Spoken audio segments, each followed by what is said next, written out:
Donc la 27e région, comme Marie vous l'a dit rapidement, c'est une association, loi 1901. C'est un laboratoire d'innovation publique au service des collectivités et des administrations. Et elle est née il y a bientôt 10 ans, on va fêter notre 10e anniversaire à la fin de l'année, autour d'un constat. Les fondateurs de la 27e région ont partagé un constat qui était que l'action publique est aujourd'hui confrontée à des nouveaux enjeux. Alors on peut parler de crise, on peut s'interroger sur est-ce qu'il s'agit d'une crise, est-ce que c'est plus structurel, etc. En tous les cas, elle est confrontée aujourd'hui à des enjeux qui l'obligent à se transformer, à revoir ses modes d'action.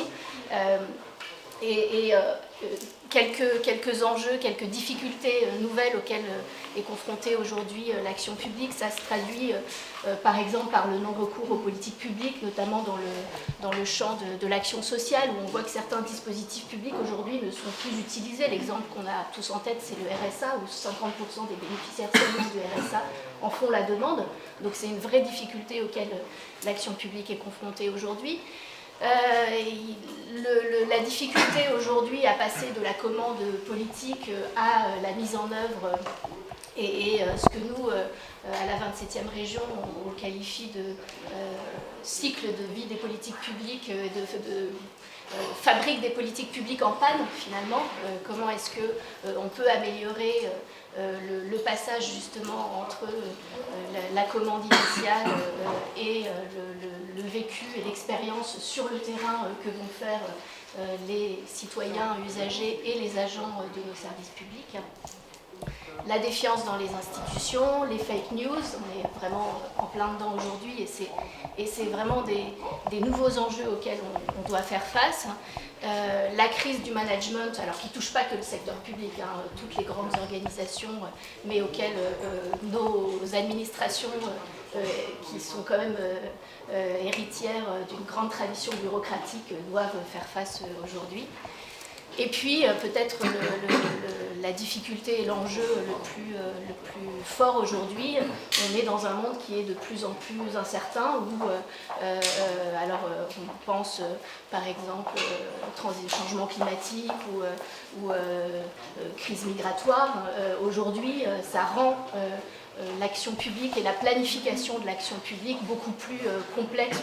On a sans doute beaucoup plus de difficultés à se projeter dans le futur de l'action publique qu'au début des années 50, où par exemple on avait des grands plans sur 30 ans et qu'on a pu dérouler à peu près sans nom. Donc les fondateurs de la 27e région, ils ont fait ce constat et ils ont eu envie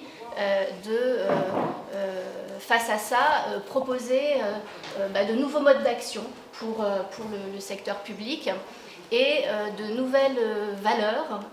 Ce que vous voyez, c'est un petit travail qu'ils ont fait au démarrage de la 27e région. Dans la colonne de gauche, ce qui aujourd'hui on va dire est prégnant dans la conduite de l'action publique et ce qu'ils avaient plus envie de faire. Et puis dans la colonne de droite, ce en quoi ils croyaient, des nouvelles valeurs, un nouveau socle, un nouveau paradigme, et vers lequel doit tendre aujourd'hui notre action publique. Donc par exemple, première dualité, aujourd'hui on croit encore beaucoup en l'excellence. Alors, ce n'est pas seulement l'action publique, d'ailleurs, c'est notre société tout entière qui est fondée sur ce principe-là, mais on pense que l'action publique, elle a une obligation d'exemplarité, d'excellence, et qu'elle doit être parfaite. Là où nous, on pense que l'idéal n'existe pas, l'excellence n'existe pas, et qu'on doit plutôt tendre vers de l'ingéniosité, vers du sur-mesure, du contextuel, quelque chose qui est plus de l'ordre du pragmatique que d'un idéal qu'on n'atteindra jamais. Un autre élément vraiment fondamental, c'était comment est-ce qu'on peut passer de la volonté de résoudre un problème à re-questionner une problématique. Aujourd'hui, on est dans une société où il y a plus des c'est difficile aujourd'hui d'avoir des solutions toutes prêtes. Ce qu'on constate aujourd'hui, c'est que souvent, on peut être amené à se planter quand on prétend résoudre un problème et qu'on a mal analysé la problématique de départ et le besoin des usagers. Bon, je ne vais pas refaire tout le truc, mais pour nous, c'est quelque chose qui nous anime au quotidien. Comment est-ce qu'on passe d'une société du contrôle à une société de la confiance, y compris dans nos institutions publiques et dans nos administrations? Comment est-ce qu'on considère l'expertise des utilisateurs, des usagers, et comment on la prend en compte, et comment on considère que ne sont pas des experts que les sachants, les experts scientifiques. Voilà, tout ça, c'est ce qui fonde la 27e région, donc une petite carte d'identité. La 27e région, donc, elle est née en 2008. Aujourd'hui, c'est une dizaine de salariés dans l'équipe, mais il y a une communauté professionnelle un peu partout en France. Vas-y. De professionnels du design, de la sociologie, du numérique, des sciences sociales, ethnographie, sociologie, de la vidéo, des artistes. Notre gouvernance, c'est... nous avons des adhérents publics. La 27e région, elle est financée par ses partenaires publics, qui sont des villes, des régions, des départements, des ministères. Je vais passer tout de suite sur la slide suivante. La 27e région, elle mène depuis ses débuts en 2008 plusieurs programmes d'expérimentation sur le terrain avec ces acteurs publics partenaires pour justement, je vais vous donner quelques exemples, expérimenter de nouvelles ingénieries et de nouveaux modes de production de services publics et de politiques publiques en repartant vraiment de l'expérience et de la manière dont les services publics sont vécus sur le terrain par les usagers citoyens, par les agents qui les font vivre, par les partenaires de l'acteur public. Donc c'est en ce sens qu'on se définit comme un laboratoire, parce qu'on est une zone d'expérimentation commune et de partage avec les acteurs publics.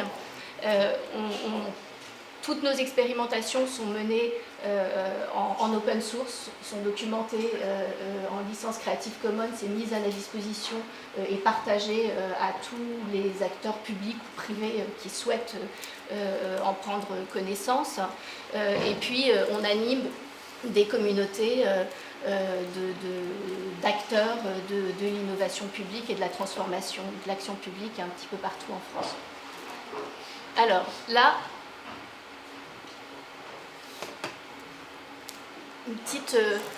un petit résumé de nos 3 programmes expérimentaux, les cadres qu'on propose, les cadres d'expérimentation qu'on propose à nos partenaires publics.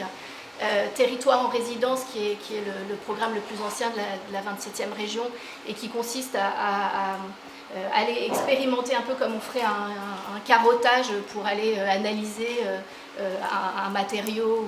Là, nous, on va aller s'immerger sur un terrain qui peut être un équipement public, un service de collectivité, un quartier, et on va constituer une équipe pluridisciplinaire qui va aller passer du temps sur le terrain pour comprendre le fonctionnement de cette politique publique, de ce service, de ce dispositif, ce qui marche pas, en faisant de l'observation, de l'enquête, en suivant les usagers tout au long de leur parcours et de leur contact avec le service.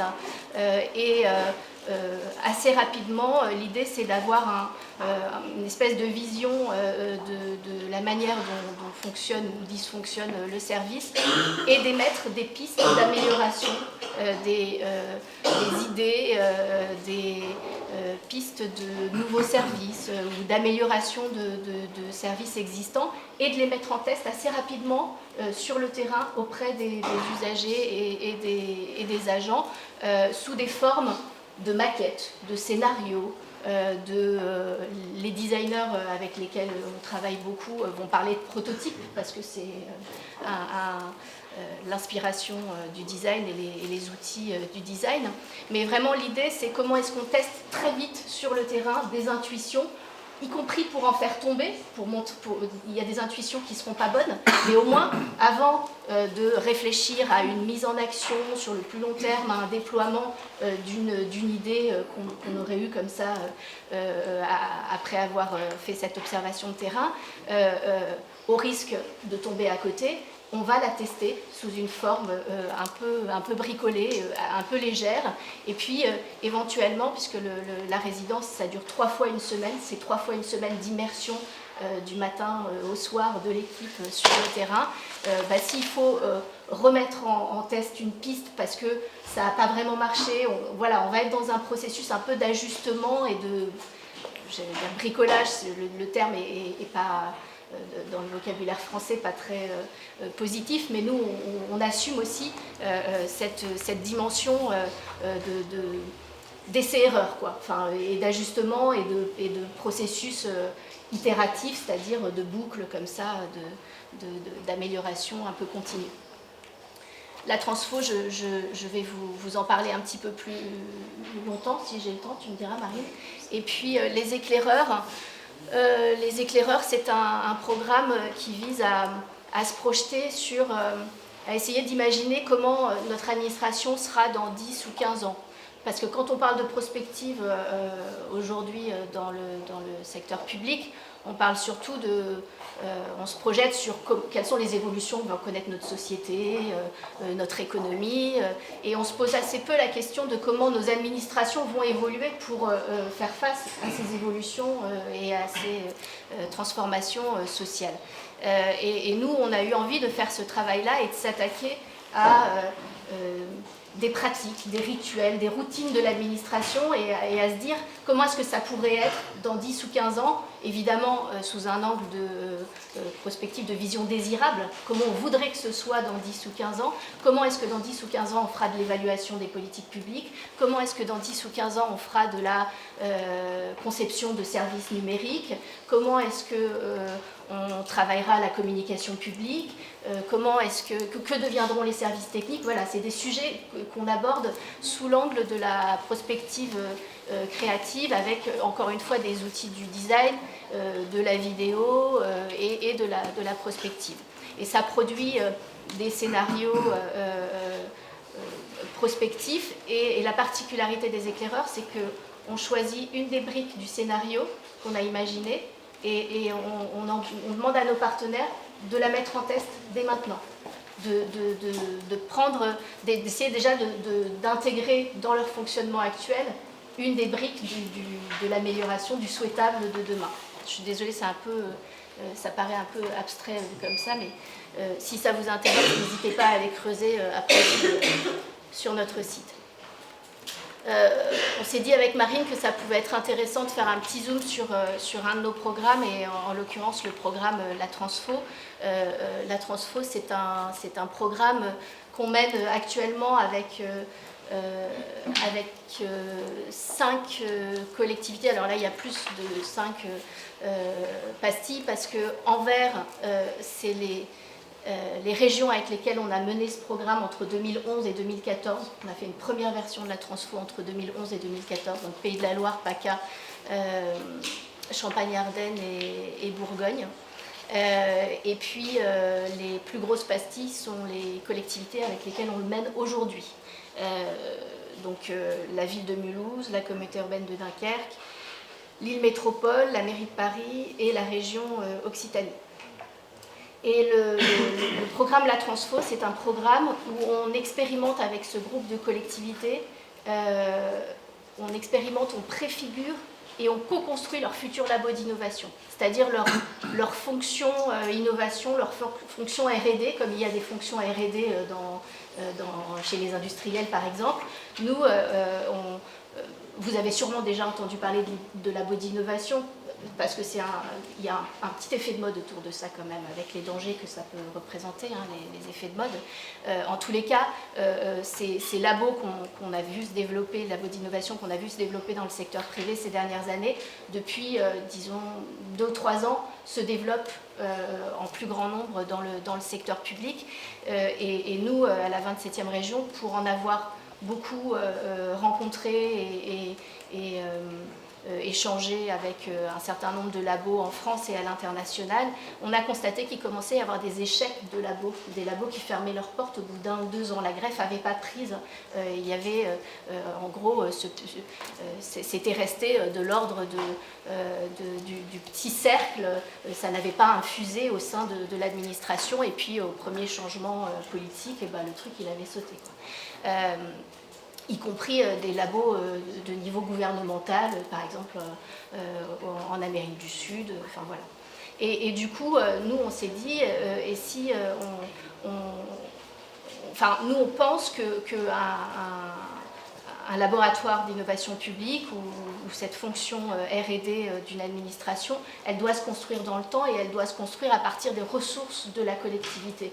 Ça ne peut pas être du hors-sol, ça ne peut pas être une équipe d'innovateurs et d'experts qui vient de l'extérieur, qu'on débarque comme ça dans la collectivité, et eux, c'est les innovateurs, et tout le reste, c'est ceux qui n'ont rien compris et qui sont complètement dépassés. Et évidemment, on comprend assez vite que ça ne marche pas, quoi. Il y a un truc de l'ordre de... comment est-ce qu'on prend mieux en compte le contexte, le fonctionnement de la collectivité et ses ressources, et notamment ses ressources humaines. Donc la transfo, on fait ce pari-là avec la transfo, puisque pour chacune de ces collectivités, c'est un programme qui s'échelonne sur 14-18 mois, 15-18 mois à peu près, et on démarre le programme en demandant à la collectivité de réunir un groupe de 20 agents volontaires, qu'on appelle les ambassadeurs, aussi divers que possible. Là, vous voyez le groupe des ambassadeurs parisiens.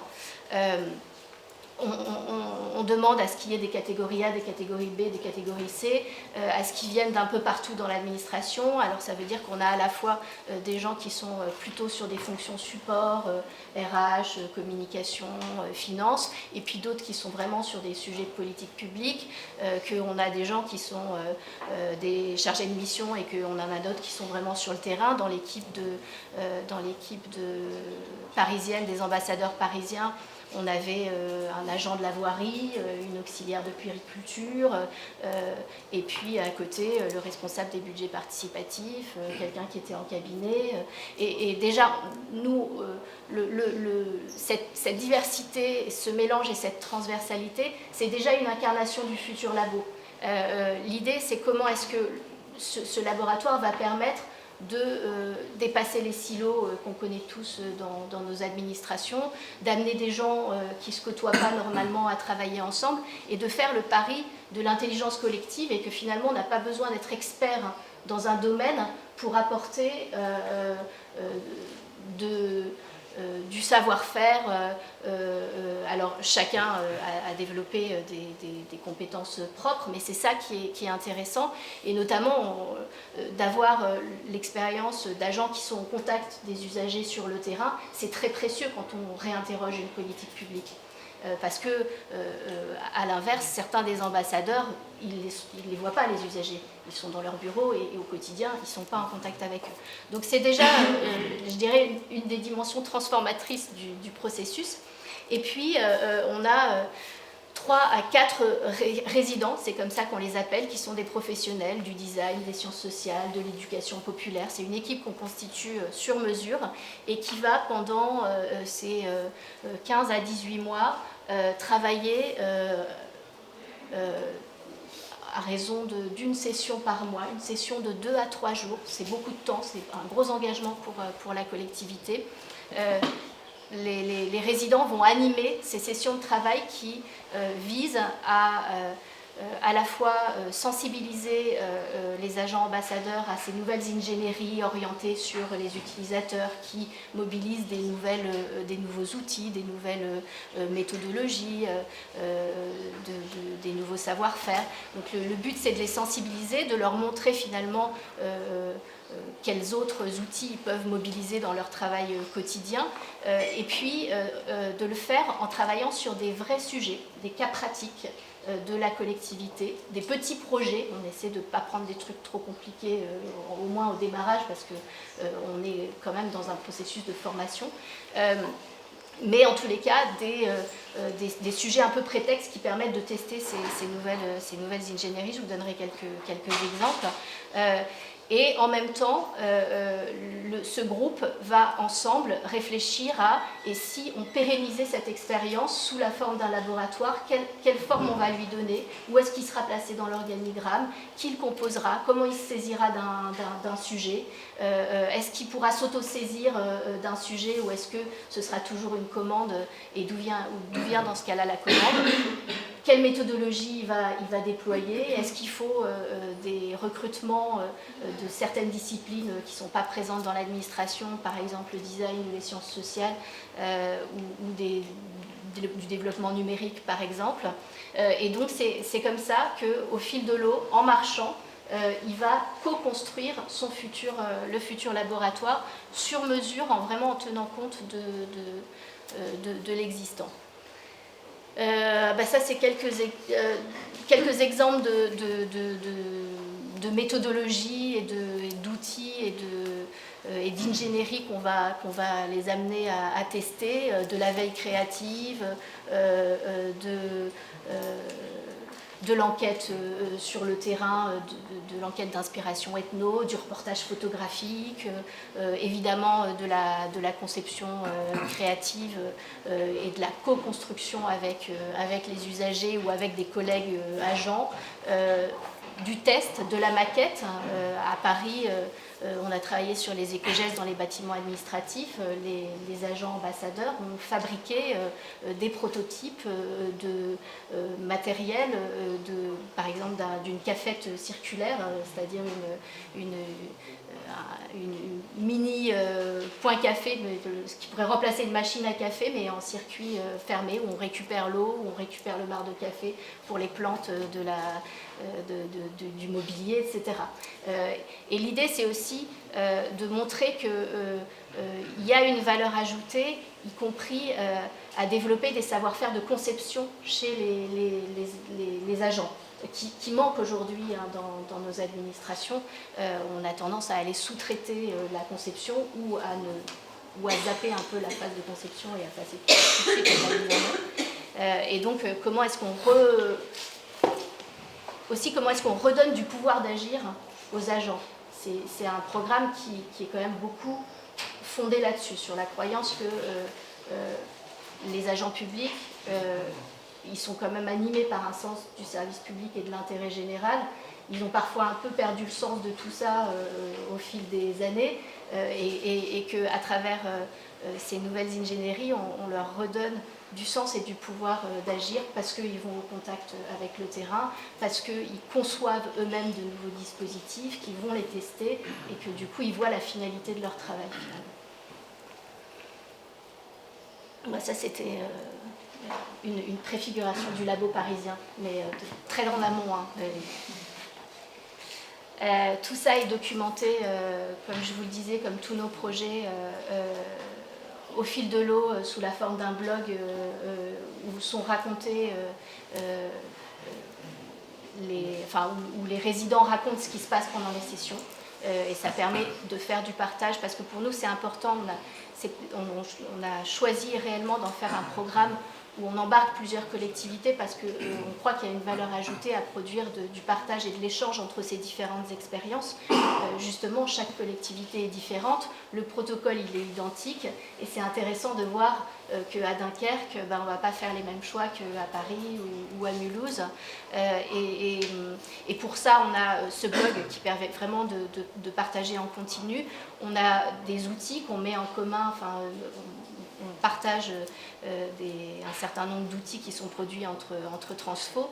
Et puis on organise 2 à 3 fois par an une journée qu'on appelle Intertransfo, où on réunit les équipes pour qu'elles puissent justement avoir un vrai moment de travail ensemble et d'échange sur leurs expériences respectives. Et puis on organise un voyage d'études avec les équipes au mois de juillet à Los Angeles, parce que ce programme, la Transfo, pour ce programme la Transfo, on a eu un partenariat avec Bloomberg Philanthropies, qui est la fondation de l'ancien maire de New York, Michael Bloomberg, et qui soutient beaucoup l'innovation dans les villes et les métropoles. Lui croit que l'avenir du monde, c'est les villes. Pour résumer à gros traits. Et du coup, il était intéressé par le programme La Transfo. Il a un programme aux États-Unis, au Canada et en Israël qui s'appelle iTeams et qui est un peu similaire, enfin, des équipes d'innovation qui travaillent comme ça avec le même type de méthodologie, d'approche au sein de différentes villes. Et du coup, il a accepté, il a eu envie de venir investir dans notre programme pour qu'on fasse de l'échange comme ça entre les deux. Ça fait très chic, on est très fiers. Et pour finir, peut-être quelques mots sur Superpublic et puis sur un autre lieu qu'on vient d'ouvrir, parce que avec ce travail de partage, la 27e région est devenue un peu une tête de réseau aussi de ces nouvelles approches qu'on peut qualifier d'innovation publique ou design des politiques publiques. Enfin, on peut mettre plein de mots là-dessus, mais en gros de transformation de l'action publique. Et du coup, on accueille beaucoup de gens, on anime beaucoup de temps de rencontres, d'échanges. Et on a eu le sentiment il y a 3-4 ans, il y a 4 ans, qu'il manquait un lieu pour faire un peu communauté, un espace un peu neutre où les différentes administrations pourraient venir se retrouver, échanger avec des partenaires privés. Et donc, il y avait beaucoup de lieux d'innovation, vous le savez, il y a beaucoup de lieux d'innovation un peu partout en France, mais assez peu dédiés à l'innovation dans le secteur public. Enfin, à l'époque, même quasiment, enfin même pas du tout. Du coup, c'est pour ça qu'on a ouvert Superpublic il y a bientôt 4 ans, qui a bien marché. Hein, enfin, vous êtes là pour témoigner. On accueille beaucoup de groupes comme le vôtre. Et du coup, dans la foulée, nous avons ouvert un nouveau lieu. Alors pas tout seul, on a créé un collectif, une nouvelle association qui s'appelle les Halles Civiques. Et on a répondu à un appel à projet de la mairie de Paris pour occuper temporairement l'ancienne maison de l'air qui est dans le parc de Belleville. Pour les Parisiens, peut-être que vous la connaissez, qui était un lieu qui était vide depuis 6 ans et qui fait 600 mètres carrés.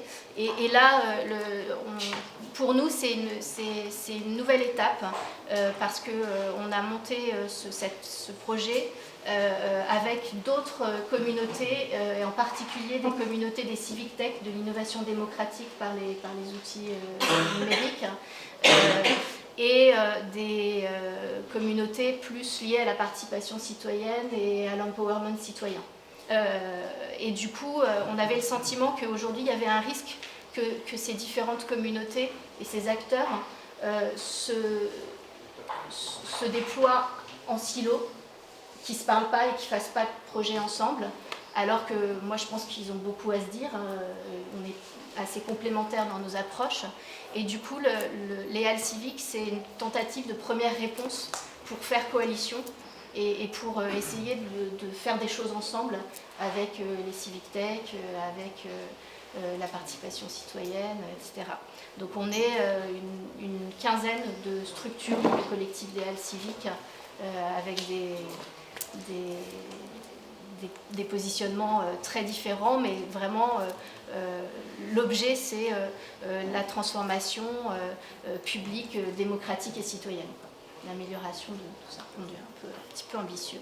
Donc voilà, ça on l'a ouvert, ça a été inauguré il y a 3 semaines par Anne Idem. Et puis j'ai fini la petite slide parce que si vous êtes là aujourd'hui, c'est aussi parce que Marine a participé à un de nos projets l'année dernière qui s'appelle Les Aventuriers de l'innovation publique. C'était la 2e édition, je ne sais pas s'il y en aura une 3e, on s'interroge, qui a une opération qu'on avait organisée en partenariat avec ex-SGMAP, qui est maintenant devenue la DITP, la direction interministérielle à la transformation publique, qui est donc on va dire, je ne sais pas si tout le monde les connaît, SGMAP, DITP, non, c'est en fait, c'est au sein de l'État ceux qui s'occupent de modernisation et de transformation de l'action publique en appui aux autres ministères, et puis même ils mènent des projets avec des collectivités territoriales aussi. Donc tout ce qui est simplification, modernisation, État-Lab, qui est la branche numérique, était rattachée, c'était une même entité, là ils ont été splittés en deux avec la nouvelle réorganisation, mais voilà. Donc c'est un de nos partenaires, le SGMAP, et on a monté ce projet ensemble, et le pitch c'était on lançait un appel à candidature très large pour réunir 20 aventuriers, 20 agents de plein d'endroits, de collectivités différentes, des 3 fonctions publiques. Alors, sur l'hospitalier, on a toujours beaucoup de mal à recruter, hein. C'est beaucoup plus compliqué, mais en tous les cas, un bon équilibre entre fonction publique d'État et fonction publique territoriale. Et on les a réunis ici au fin septembre l'année dernière, et on prépare avec eux leur voyage aux 4 coins de la France pour aller rencontrer des administrations ou des partenaires d'administration qui mènent des démarches d'innovation. Qu'elles soient inspirées par des approches design sociaux ou des innovations plus numériques ou de l'innovation sociale en milieu rural, par exemple. Il y avait une grande diversité de destinations et de structures possibles. Et nos aventuriers, ils font leur programme eux-mêmes, et puis ils préparent avec nous leur enquête, quelles questions ils ont envie d'aller poser, ce qu'ils ont envie de rapporter, comment ils vont partager ça avec leurs collègues en revenant, comment ils vont partager ça ensuite dans une restitution publique. Et puis après, ils sont partis faire leur voyage par groupe de 2 ou 3. Et puis, donc là, c'est quelques images. Ils sont vraiment allés aux 4 coins de la France. Et ils ont nourri un blog. Ils ont fait chaque aventurier au retour, enfin chaque groupe au retour de ses voyages a écrit un billet de blog pour raconter un petit peu un rapport d'étonnement, ce qu'il avait rapporté de ce voyage. Et puis il y a une restitution publique ici pendant la semaine de l'innovation publique l'année dernière au mois d'octobre, où on a eu du monde et où c'était vraiment chouette, en mode présentation. En fait on les voit là. La thématique, c'était le voyage SNCF, c'est très d'actualité. Ça l'était d'ailleurs déjà à l'époque, parce qu'il y avait des problèmes de train ce jour-là. Et du coup, c'est pour ça qu'ils ils avaient tous revêtu la tunique de l'agent SNCF. Et donc, ils ont invité les gens à partager leur expérience de voyage. Et puis après, on a poursuivi par une forme de World Café pour essayer de creuser certaines problématiques qu'ils avaient rapportées de leur voyage. Et c'était très riche, et je crois que Marine, ça l'a pas mal inspiré là, pour ce qu'elle vous propose aujourd'hui. C'est vrai que les explorateurs, c'est un peu un mix entre toutes ces initiatives, et Nadège m'a plutôt convaincue sur le fait qu'on avait besoin d'un équilibre entre le faire et le penser, et le fait qu'on ne puisse pas vraiment transformer les choses si on ne le fait pas avec les gens qui sont déjà là. Et donc là, c'est peut-être aussi l'occasion pour nous de nous rassembler et de penser déjà aux priorités et de tester des nouvelles choses, et que ces tests-là ne se perdent pas dans la nature, mais qu'on puisse les mutualiser, autant en énergie qu'en retour d'expérience et en réflexion. Je vous invite vraiment à poser des questions, même très concrètes, à Nadège, parce qu'elle a l'expérience dans tout type de projet. Et c'est vrai qu'au niveau de la territoriale, on a un grand appétit maintenant vis-à-vis de ce que vous faites. Donc là, on a l'occasion d'avoir Nadège avec nous, n'hésitez vraiment pas. Juste, vous avez candidaté à ce programme-là avec un projet, c'est ça, hein? Alors ça dépend en fait, donc il y a différents niveaux de réponses. Parfois, on a des explorateurs qui nous disent moi j'ai envie de commencer à réfléchir à ce sujet-là. Mon élu me demande d'ouvrir des données, comment faire, ou mon élu me demande d'ouvrir un Fab Lab, est-ce que ça a du sens, comment je peux le faire intelligemment. Donc voilà, il y a des niveaux très très opérationnels, d'autres où c'est plutôt de la stratégie. C'est aussi des niveaux différents de développement. Parfois on en est juste au lancement, parfois on accompagne déjà des prestataires, ou alors on a fait le choix de le faire en interne. Donc on va pouvoir mélanger un peu tous ces niveaux d'expérience et de maturité. J'ai une question sur le dialogue social au sein... Pardon, excusez-moi. J'ai une question sur le dialogue social au sein des différentes expérimentations. Comment vous allez associer les syndicats? C'est un vrai sujet. Pour être franche, on ne les associe pas. Alors, non pas qu'on ne cherche pas à les associer, hein, c'est que on n'en fait pas... Alors, pour ce qui est les résidences c'est un format très court. Hein, c'est 3 fois une semaine en immersion, donc on n'a pas vraiment le temps. En fait. Il y a un truc un peu commando... La question se pose beaucoup plus pour la transfo, où on est dans le temps long. Alors, nous, on demande on compte quand même sur la collectivité pour faire le boulot de préparation et le boulot de dialogue social au quotidien, ils le font. Donc, c'est pas nous qui de l'extérieur, allons pouvoir apporter grand-chose à ce niveau-là. Donc, je sais que la plupart des collectivités... avec lesquelles on est en transfo, elles ont pris la peine d'en informer les syndicats en amont, etc. Ça va rarement plus loin. Nous, on s'est posé vraiment la question, notamment à Paris, puisqu'on avait deux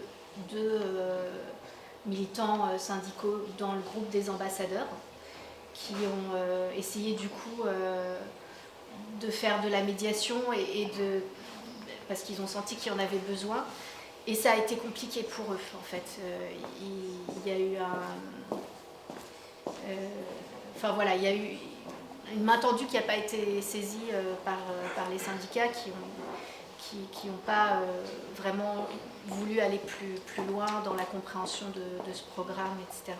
Et puis, il y en a d'autres où on a eu carrément droit à des tracts en Occitanie, suite à la première, après chaque cas pratique, c'est-à-dire projet qu'on mène, il y a un temps qu'on appelle un accrochage, où on montre ce qui s'est fait et tout le monde peut venir voir, et c'est aussi un moyen de dialoguer et de faire connaître le processus en cours, etc. Et après le premier accrochage en Occitanie, il y a eu des tracts d'un syndicat qui était très remonté contre les propositions qui étaient nées de l'expérimentation. Et voilà, donc c'est compliqué, ouais. Mais on le regrette. Nous, on n'a pas le temps, en fait. C'est un programme qui est très lourd pour nos équipes, parce que c'est à la fois de la formation, du projet, de la stratégie, et en fait, pour une journée de session avec les agents, ils ont une journée de prépa et de post-prod. C'est ça leur temps de travail. Donc, clairement, nous, on n'a pas le temps de se saisir de ce sujet-là. On n'a pour l'instant pas su le saisir dans le temps qu'on a. Et plus globalement, à la 27e région, on a depuis 10 ans très très peu de contact avec les syndicats. Bon, on a essayé de les inviter. Moi, on a invité une fois, on a fait une table ronde, une conférence sur...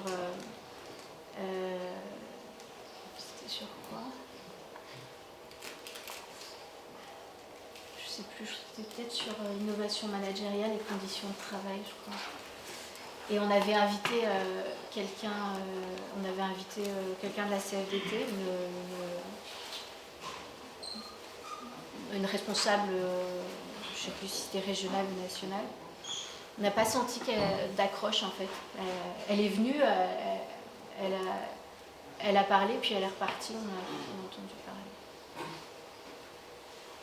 Mais ce serait un vrai sujet de transformation des syndicats aussi. Mais en tout cas, l'accompagnement dans la conduite du changement, ouais, mais à la 27e région, notre trajectoire, c'est quand même au début d'être parti plutôt des politiques publiques, fabrique des politiques publiques, conception de services. Alors aujourd'hui, on arrive notamment avec le programme Transfo sur des sujets plus managériaux, conduite du changement, etc. Mais c'était pas notre objet premier en fait. Et on n'est sans doute pas les mieux placés pour ça. Il faut que ça se tricote aussi. Comment ? Il faut que ça se tricote aussi, l'innovation avec la conduite du changement, parce qu'après ça impacte évidemment le fonctionnement des collectivités, des services. Et ça se tricote aussi avec les directions, parce que pour la transformation, il y a une négociation à chaque fois avec les directeurs pour que les agents puissent libérer 1, 2, 3 journées par mois. Donc ça commence aussi avec les services, les directions. Et les élus. Et les élus. Oui, alors, vous avez pointé exactement, vous avez mis les pieds exactement dans le plat. Les syndicats et les élus, c'est les angles un peu morts. Alors, plus les syndicats que les élus, parce qu'on arrive quand même à travailler avec les élus. Enfin, nous, je vous parle de notre expérience à la 27e région. Il y a des élus avec lesquels on travaille, mais globalement, on a quand même du mal à les faire venir sur les expérimentations et à leur faire comprendre qu'ils ont une place là aussi. Et eux, ils voient vraiment ça comme de la cuisine interne, quoi. L'intendant suivra. Alors, mais ça commence à changer. Moi, j'ai l'impression qu'il y a des élus qui commencent, peut-être une question de génération ou de trajectoire. Il y a des élus qui viennent de l'administration. La présidente de la région Occitanie, c'est une territoriale, en fait. Et du coup, ils sont plus sensibilisés à ça. Et ça change tout. Mais on a du mal, quand même. On a du mal à leur faire changer de posture. Oui, ils ont des enjeux aussi politiques aussi. Ouais. Vous avez d'autres exemples d'actions que vous avez réussi à mener concrètement dans le cadre des programmes Ah oui, on en a plein. Il y en a qui malheureusement ne produisent pas beaucoup derrière, mais il y en a qui produisent pas mal. Ouais, on a dans nos actions à nous. Oui, dans le cadre de ce que parce que vous avez parlé par exemple de la transformation de la machine à café, mais du coup, peut-être des choses. Ouais. Alors dans le programme La Transfo, les projets visent d'abord. L'obligation, c'est pas d'avoir une obligation de résultat, c'est plutôt d'avoir une obligation, en termes de transmission aux agents de nouvelles pratiques et de nouvelles méthodes. Donc on se donne pas, on se met pas trop de pression sur le résultat. On est dans de la formation-action. Et du coup, avec 20 agents très divers qui, pour certains, au début découvrent vraiment, on ne peut pas avoir des résultats qu'on va avoir avec une équipe d'AMO qui ont 10 ans d'expérience et qui savent parfaitement accompagner. Donc sur la transfo... Il y a quand même des sujets qui étaient intéressants avec le parlement digitalisé ou encore la carte citoyenne. Ouais, mais tous les sujets sont intéressants. Après... ils produisent moins que dans une résidence, par exemple. Mais ils ont quand même, il y a quand même il y a quand même un impact. Il y a des choses, mais c'est charge au service qui, du coup, de mettre en œuvre derrière éventuellement des préconisations. Mais en tous les cas, la cafette circulaire, par exemple, elle a bien marché. On l'a testé dans plusieurs endroits. Sur les éco-gestes, il y a eu aussi, ils ont testé un atelier vélo où les agents, dans le hall d'une des directions de la mairie de Paris, la DAZES, ils ont expérimenté un atelier de réparation de vélo entre agents, en fait. Donc ils ont fait des petits tests comme ça, mais l'objectif premier, c'était d'abord de leur montrer qu'on pouvait faire différemment. Un sujet comme les éco-gestes, on peut faire différemment que de faire un rapport, une campagne de com que personne ne lit à côté des ascenseurs, voilà, et qu'on peut aller dans du faire. Après, non, mais j'aurais plein d'exemples à vous donner, mais du coup, peut-être trop. Peut-être l'exemple du permis digitalisé est intéressant parce qu'il y a à la fois cette idée d'avoir un site internet, en fait c'est facile, on demande le permis de digitaliser mon pied d'arbre en face d'un bâtiment. Et en fait derrière cette bonne idée, c'est très difficile à mettre en œuvre. Alors c'était pas le sujet, alors oui, c'était des exemples de cas pratiques que vous vouliez plutôt. Oui, oui. À Paris, à Paris ça vient de se finir la transfo.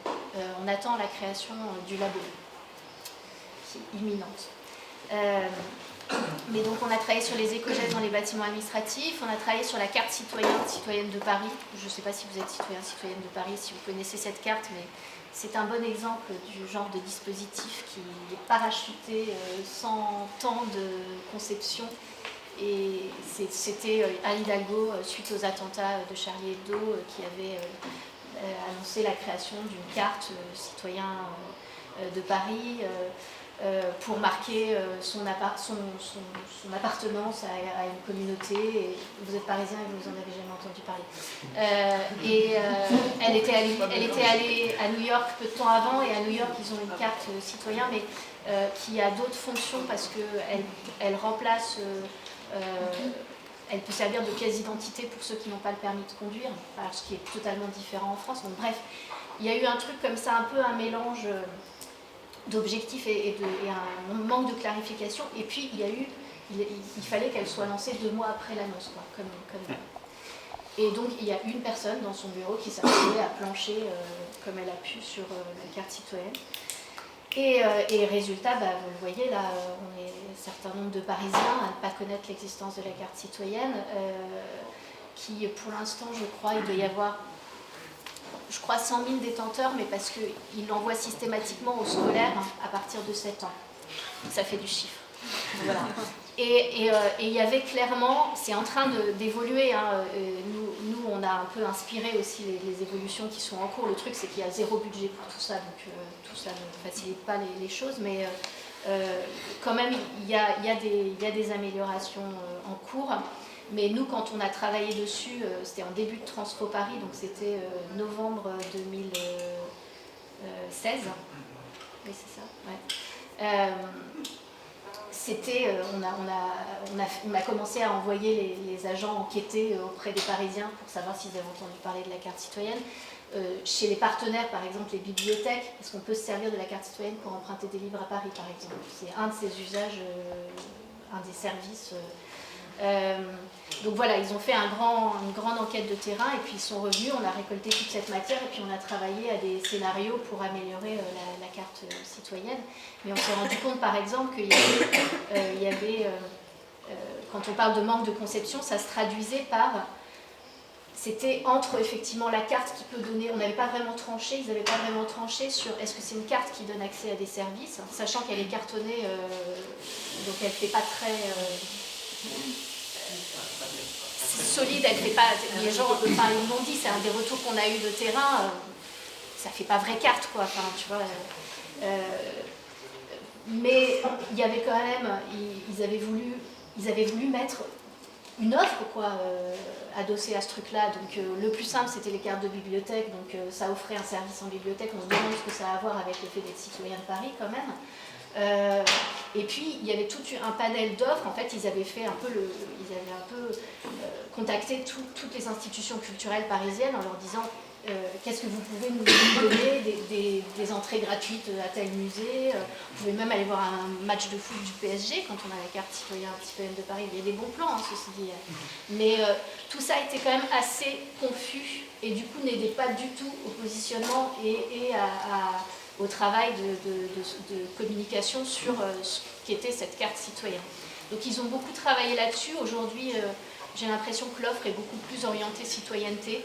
On peut aller rencontrer un conseiller de Paris, visiter, participer à des ateliers de sensibilisation citoyenneté. Enfin voilà, ils ont réorienté pas mal l'offre.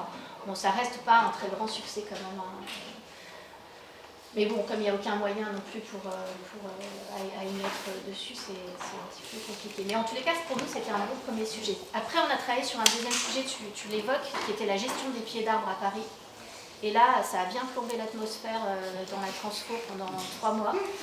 Parce que dans le genre sujet technique, ça paraît pas, mais je ne sais plus, il y a 100 000 arbres d'alignement à Paris, hors parc et bois.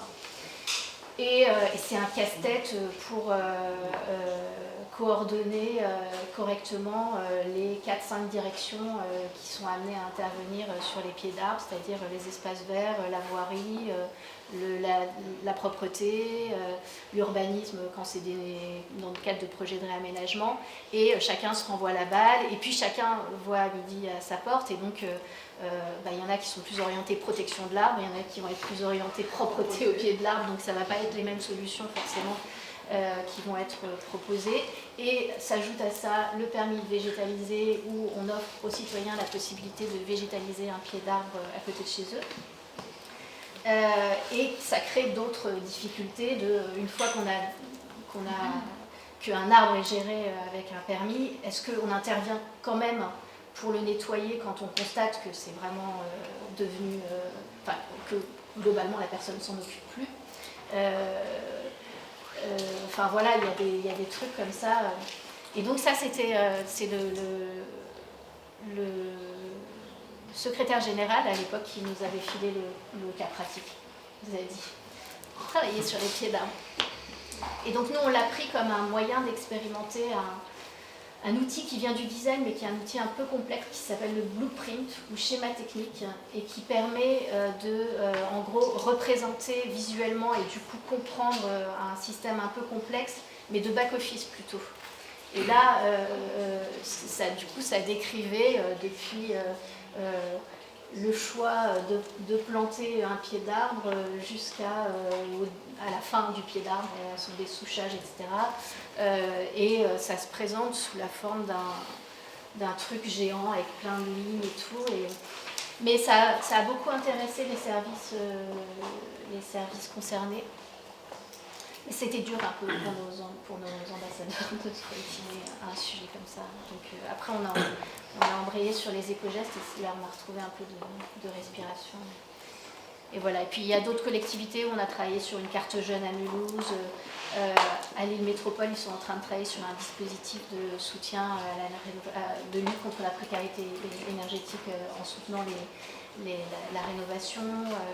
À Dunkerque, on a travaillé sur une prospective des services d'aide à la personne sur le territoire du Dunkerquois. Enfin voilà, des sujets très variés qui permettent d'expérimenter plein de modes d'action et d'outils différents avec les invariants, l'enquête terrain, outillés avec des guides d'entretien, des guides du reporter, des guides du photographe, etc. Comment est-ce qu'on produit ces outils-là collectivement, de la veille créative, des ateliers d'idéation, de co-construction, du test, enfin voilà, tout ça c'est ce qu'on fait dans toutes les transfos. Et puis après, on peut ajouter, suivant la composition de l'équipe, il y a certaines transfos qui ont expérimenté, par exemple à Dunkerque, ils ont beaucoup travaillé aussi sur des outils de gouvernance partagée, parce que dans l'équipe, il y avait cette sensibilité-là. Et du coup, ils ont testé de la prise des modalités de prise de décision partagée, par exemple la gestion par consentement, je ne sais pas si vous connaissez ces outils-là. Donc tout ça est en tous les cas assez passionnant. Et ce qui est très intéressant aussi, c'est de voir les trajectoires individuelles des agents pendant et après la transfo. Et alors je ne sais pas si c'est parce que pour être là, ça veut dire qu'ils étaient déjà en mouvement, ou si la transfo accélère le mouvement, mais c'est assez incroyable les mouvements qu'on a constatés au sein des changements de poste, ceux qui s'embarquent sur des nouveaux projets. On sent que ça ouvre des nouvelles perspectives et c'est très intéressant. Je pense qu'il y a l'impact individuel est peut-être même encore plus fort que l'impact organisationnel. Des effets pas forcément évidents à évaluer pour vous. Bah ouais, le bénéfice de ce que vous proposez comme approche ne rentre pas forcément dans un schéma d'évaluation type projet, réalisation, on évalue la mise en œuvre fidèle à l'activité. Ça c'est un vrai sujet, et on y travaille, et d'autant que l'impact il peut être 2, 3, 4 ans après, quoi. Et ça, nous on n'y est plus. Donc, ce serait intéressant que vous puissiez proposer aux territoires, aux collectivités avec lesquels vous travaillez d'avoir une petite part de mission bilan N+3, vous revenez, vous faites une évaluation. Est-ce que quelqu'un se souvient qu'on est passé il y a 3 ans?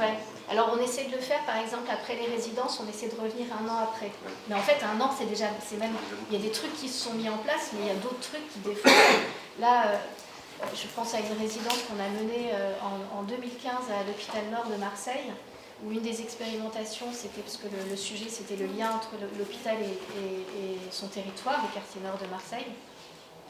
Et on a fait une expérimentation, un test échelle 1 d'un petit marché paysan sur le parvis de l'hôpital Nord de Marseille, avec des producteurs locaux et des commerçants du coin, qui n'avaient aucun lien avec l'hôpital jusqu'à présent, et du coup il y avait vraiment cette volonté Et ça s'est super bien passé, ça a été un moment hyper fort, il y a vraiment...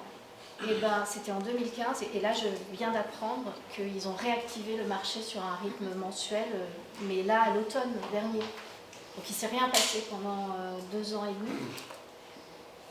Et je pense, changement de direction, enfin je ne sais pas exactement ce qui a fait que finalement ça...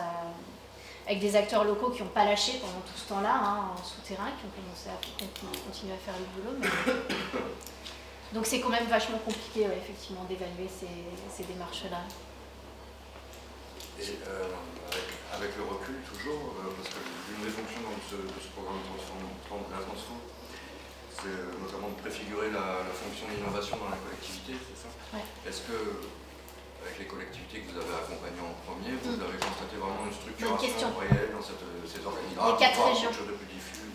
Alors, sur les 4 régions, il y en a une avec laquelle on n'a pas fini la transfo, ça s'est arrêté en cours de route, c'était la Bourgogne.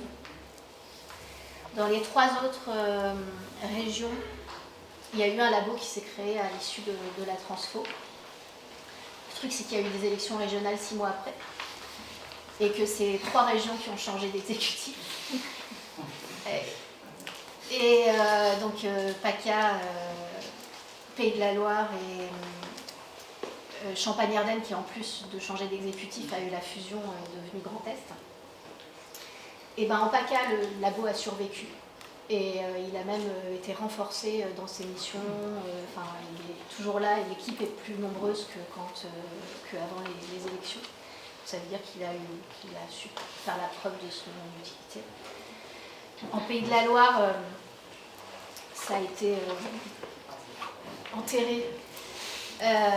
Alors ça a fait un petit... parce que le DGS de Pays de la Loire et le responsable du labo sont partis en Occitanie où ils ont créé le labo d'Occitanie. Ça aussi, ça fait partie des effets collatéraux.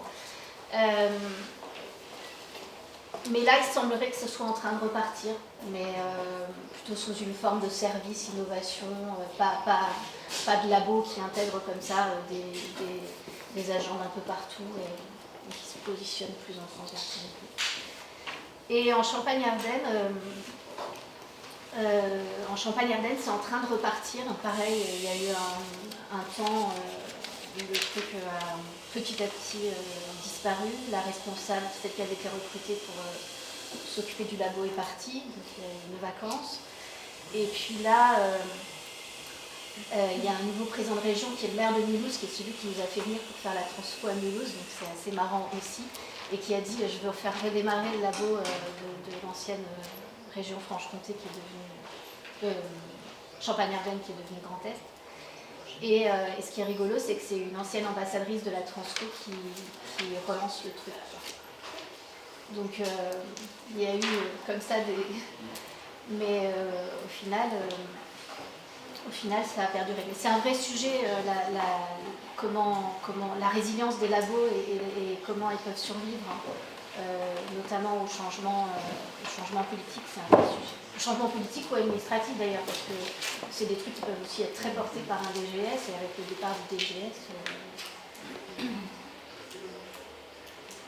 Justement, à ce propos, je pense que toute cette phase d'innovation est tout à fait passionnante, mais si elle n'est pas portée politiquement, c'est directement mort à mon avis. Donc quel est dans des collectivités, ça dépend aussi des tailles, mais quel est le bon niveau de portage politique?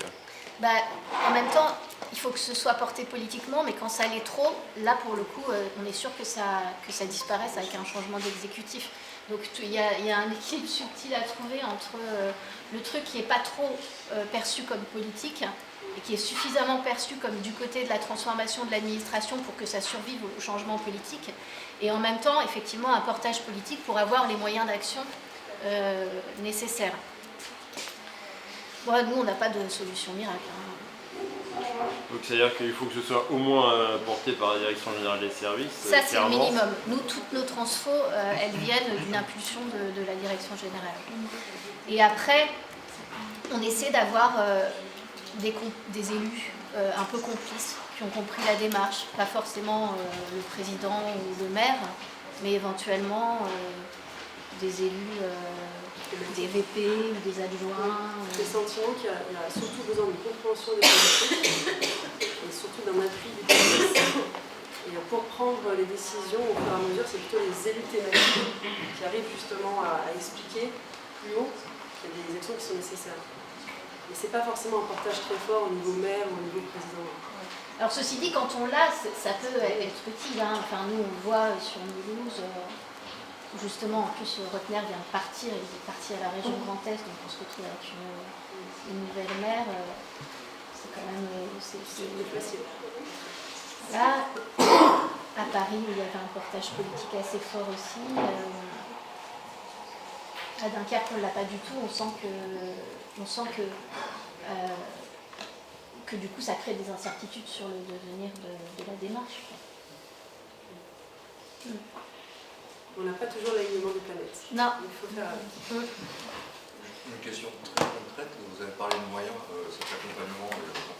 Alors déjà, nous, on n'aime pas trop parler d'accompagnement parce qu'on a un mode de fonctionnement à la 27e région qui est assez singulier. En fait, on ne répond pas à des appels d'offres, on considère que ce n'est pas de la prestation, on est vraiment dans de l'expérimentation ensemble avec les collectivités. Il y a une prise de risque de notre côté et du leur. Et du coup, ce sont pour ça qu'on parle de programmes, ce sont des programmes un peu comme des programmes de recherche. Et en fait, donc on définit le protocole, on définit notre propre cahier des charges en fait. Et donc les collectivités qui ont envie d'expérimenter dans ce cadre-là, elles vont adhérer à la 27e région et subventionner le programme. Et du coup, ça veut dire que c'est aussi une posture différente, une relation différente entre nous et eux. On n'est pas dans une relation de donneur d'ordre à prestataire, de client. Nous, on ne parle jamais de client, hein, on parle toujours de partenaires. On signe une convention de partenariat d'expérimentation avec nos partenaires qui définit vraiment les conditions pour que ça se déroule, pour que ça se déroule bien, quoi. Et ça change beaucoup de choses parce que ça veut dire qu'on a beaucoup plus de marge de manœuvre, y compris pour aller sur des questions un peu complexes ou des sujets qui fâchent. C'est ça aussi qui nous permet de dire tout est open source. Et par exemple, les blogs, il n'y a pas de modération. On publie au fil de l'eau l'expérimentation, c'est ouvert, les blogs sont ouverts et visibles par tous. Ça, c'est des choses qu'on aurait plus de mal à obtenir dans une relation déséquilibrée, enfin moins équilibrée, qui ne serait pas une relation de partenariat et de confiance, quoi. Mais c'est parfois difficile à faire comprendre à la mairie de Paris, ça n'a pas été évident. C'est pas habituel, quoi. Vous êtes le poil à gratter, quoi. Ouais, on est... C'est vrai que la direction générale vous fait appel à vous, ouais. En sachant quand même que ça risque de gratter. Alors nous, on dit pirate bienveillant. Voilà. Donc ça veut dire on est un peu un pied dedans, un pied dehors. On est quand même au service, on est un acteur d'intérêt général, hein, on est des financements publics. Et puis ça peut venir d'autres personnes. On est un peu des militants aussi. Ça peut venir des agents aussi, qui présentent la 27e région à leur collectivité, à leur direction, etc. Oui, enfin, tant que la direction générale n'a pas signé la convention, il ne se passera rien, hein, je pense. Donc, c'est quand même le bon équilibre à trouver, sachant que aussi comment vous positionnez par rapport justement à des cabinets de re-engineering, des choses comme ça qui sont dans une démarche. Imaginons qu'un DGS se dise, là il y a un secteur, il faudrait que ce soit innovant, ou ça pourrait être un terrain d'expérimentation.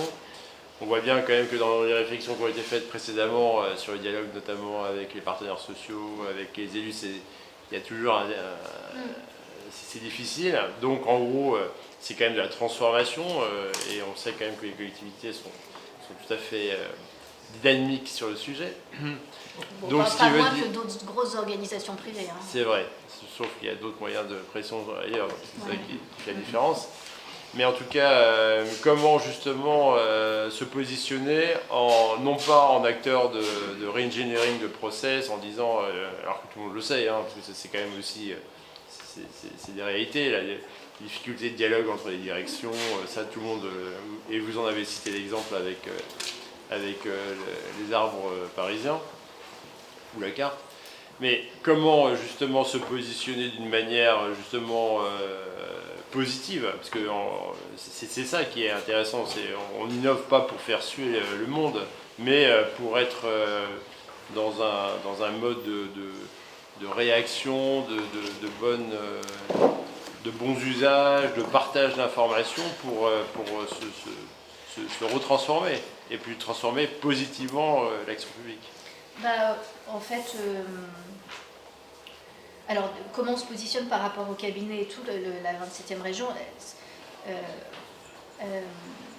elle a été conçue un peu comme un projet alternatif aux ingénieries classiques de consultants.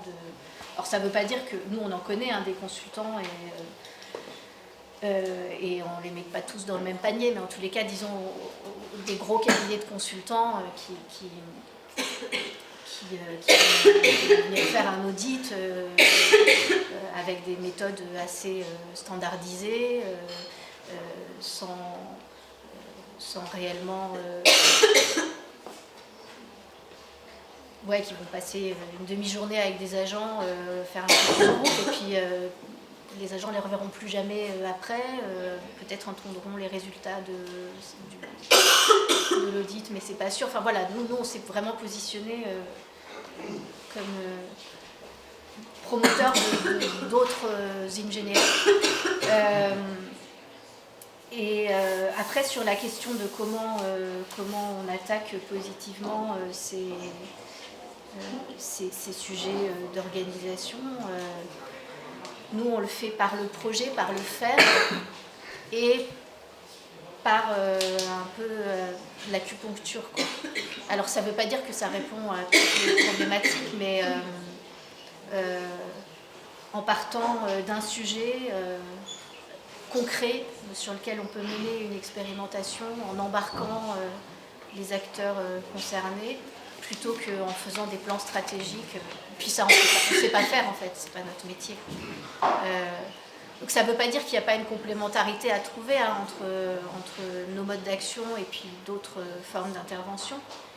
Mais et ce que je voulais vous dire aussi, c'est que nous, à la 27e région, on n'intervient que dans le cadre de ces programmes-là. Ça veut dire qu'on passe aussi beaucoup de temps à réorienter des collectivités ou des administrations qui viennent nous voir en nous disant « je voudrais faire un projet avec la 27e région, par exemple repenser l'accueil de ma mairie ». Et nous, on dit en fait, ça ne rentre pas vraiment dans les cases de nos programmes, ou alors en ce moment, on ne lance pas une nouvelle résidence. Voilà. Par contre, vous pouvez vous faire accompagner de manière différente pour repenser votre hôtel de ville. Et nous, on produit aussi des ressources. Par exemple, on a produit des conseils pratiques pour ceux qui veulent lancer un marché, pour se faire accompagner de manière différente par des équipes pluridisciplinaires, socio-design par exemple. Donc des petits conseils pratiques qui sont sur notre site, qui servent, je crois. Enfin, les retours que j'en ai, c'est que c'est utile. Et puis on peut aussi relire des cahiers des charges, on le fait pour nos adhérents notamment, et puis on les diffuse aussi auprès de notre communauté professionnelle pour être sûr qu'il y ait des personnes qualifiées qui ont la même approche que la 27e région qui puissent y répondre. Donc il y a aussi un secteur professionnel qui se développe avec ces ingénieries-là. Ça veut dire que vous arrivez à développer une veille justement sur l'évolution de ce secteur professionnel, d'accompagnement ou de réponse aux appels d'offres publics. Ouais, enfin une veille, en fait, il y a une espèce de... Déjà, dans notre communauté professionnelle et les gens qu'on embarque dans nos projets, ils sont tous indépendants ou ils ont des agences et du coup ils font des projets en dehors de la 27e région, ils ne travaillent pas qu'avec nous. Donc ceux-là on les connaît, pour certains ils ont fait leurs premières armes avec la 27e région, ils sortaient de l'école et puis ils ont fait leurs premiers projets. Et puis on continue à suivre ce qui se développe, on continue à suivre les formations que proposent certaines écoles vraiment au design social, au design public, qui forment les futurs designers de services publics. Et puis il y a un truc d'élargissement un peu informel de cette communauté par cooptation, etc. On voit aussi, mais on le mesure moins, on voit aussi se développer des passagers clandestins, des gens qui vont vendre du design par exemple sans être designer, qui vont vendre de l'intelligence collective qui ne produit pas du projet derrière. Ça, c'est le risque aujourd'hui, en fait. C'est qu'il y a un effet de mode autour de l'innovation et notamment du design. Vous avez tous entendu, enfin peut-être pas tous, mais on parle de design thinking, par exemple. Ça hérisse le poil de nos designers parce que ça laisse penser que le design, c'est juste une méthodologie et que tout le monde peut devenir designer, alors qu'ils ont fait 6 ou 7 ans d'études pour devenir designer, donc ça les embête un peu. Mais du coup, moi, derrière ça, je vois quand même surtout le risque qu'il y ait justement il commence à y avoir des cabinets de consultants qui mettent dans leur offre du design thinking. Je ne sais pas si c'est très différent de ce qu'ils faisaient avant. Donc il y a quand même une question de valeur derrière tout ça, quoi.